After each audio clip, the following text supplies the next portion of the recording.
Hi guys! Welcome back sa YouTube channel ko. So for today, meron tayong problem coming from the Electrical Engineering major, which is from the recent REE Board September 2023. Napaka-basic lang nitong tanong na to, pero sabi ko nga sa inyo, as what I always say, yung mga basic na yan dapat kuha nyo agad. Siyempre sayang yung 1 point sa boards.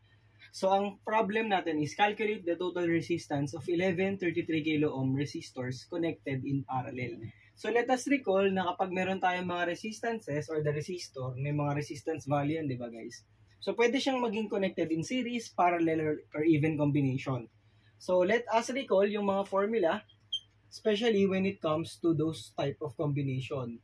So kapag yung mga resistors natin connected in series, so the total resistance is just equal to the sum of the individual resistances plus plus R sub n.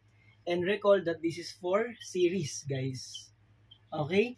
For the parallel resistors, so we have the total resistance, so the reciprocal of the total resistance is just the sum of the individual reciprocals of the resistances.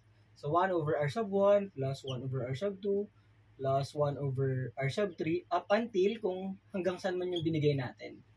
So for this case, lahat sila magkakaparehas, 33 kilo ohms. Thus they are connected in parallel. So ang gagamitin nyo lang guys, yung second, ito is parallel guys ha. This is for parallel combination. So ang gagawin lang natin is, dahil pare-pareha sila, Sir IJ, so parang ibig sabihin pala, is ilan yung resistor natin? 11. So 11 na ganito, since pare-parehas yung ilalim natin, so pwede nating i-add na lang yung mga nasa taas, which is a total of 11, 1 plus 1 plus 1.